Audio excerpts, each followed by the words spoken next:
Let's switch gears a little bit and talk about how PTSD may present at work. Normally, your employees with PTSD may be affected by it while they're at work.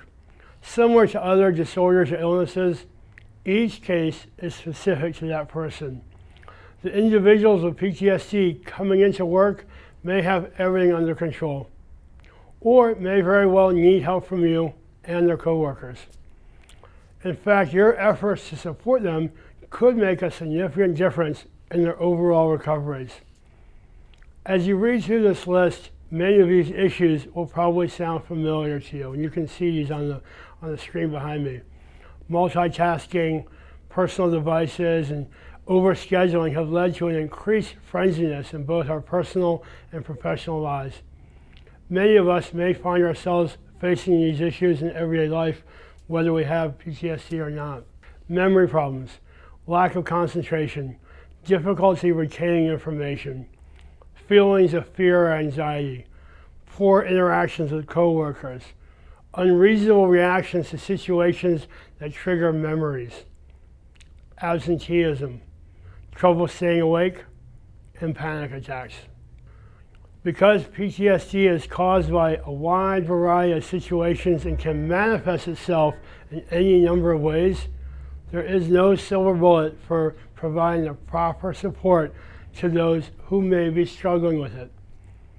A rape victim may feel extremely nervous around particular coworkers. A combat veteran may struggle with people walking behind her where she cannot see them.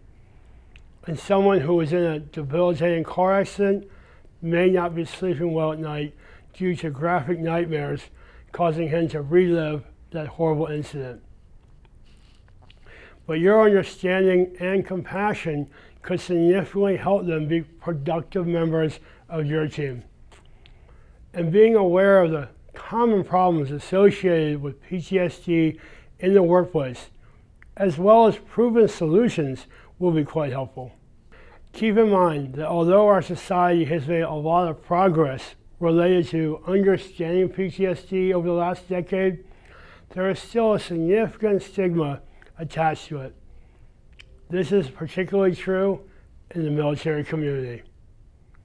Veterans may not want to talk about PTSD in the workplace for a handful of reasons, including 1, they may not want to relive that trauma.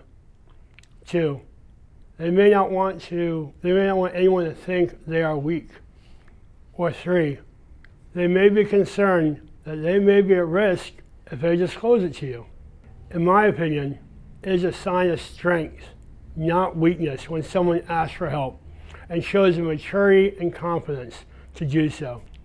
An employee with PTSD can ask for an accommodation at any time when he or she needs an accommodation to perform the essential functions of their job.